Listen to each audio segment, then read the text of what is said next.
Assalamualaikum adik-adik. Dalam video kali ini, Ustazah akan beri penerangan kepada adik-adik tentang tajuk najis. Adik-adik tahu tak contoh najis apa? Tu nampak tak yang kat tepi tu?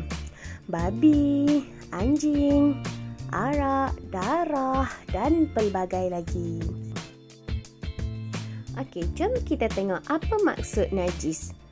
Maksud najis ni kita boleh bahagi kepada dua. Yang pertama kita tengok dari segi bahasa.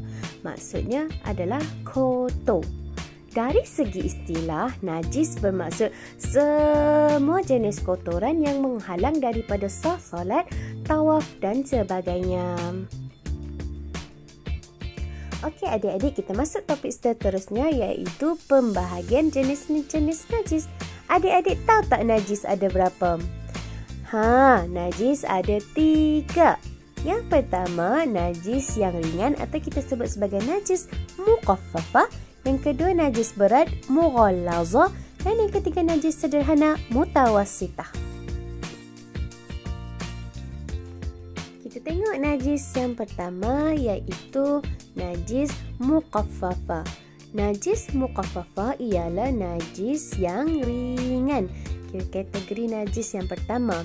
Okey, contohnya najis ringan ialah najis air kencing budak lelaki, kanak-kanak lelaki yang berumur 2 tahun ke bawah dan hanya minum susu ibunya sahaja. Adik-adik tahu tak macam mana kita nak sucikan tempat yang terkena najis muqaffafah? Yang pertama, kita kena lap dulu najis tersebut dengan kain kering. Kemudian renjiskan air mutlak dan lap sehingga air mutlak tadi kering. Kita masuk kepada jenis najis yang kedua iaitu najis mutawassitah. Najis mutawassitah adalah najis sederhana, iaitu najis yang selain daripada najis muqaffafah dan najis mughallazah. Adik-adik tahu tak apa contoh-contoh najis mutawassitah? Najis mutawassitah ni adalah najis yang kebiasaannya ada di sekeliling kita. Okey, yang pertama adalah darah, muntah, bangkai haiwan, arak dan tanah. Okay, adik-adik ingat ya, najis mutawassitah ni semua jenis najis selain daripada najis muqaffafah dan najis mughallazah.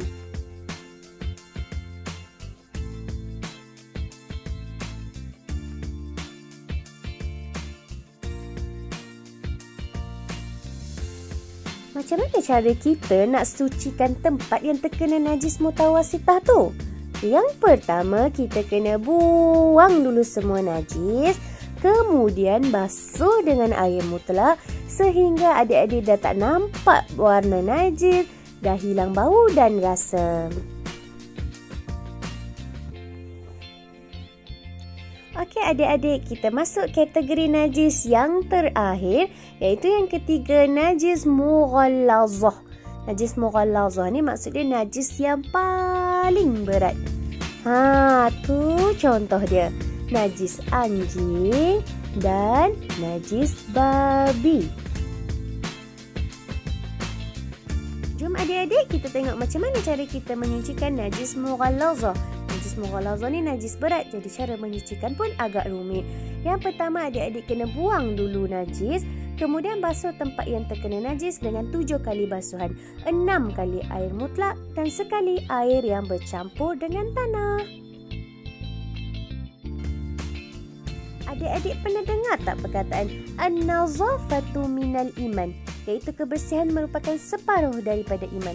Kenapa kita kena menyucikan najis dan menjaga kebersihan? Supaya semua amalan kita sah dan diterima Allah. Sampai di sini saja. Jumpa lagi adik-adik.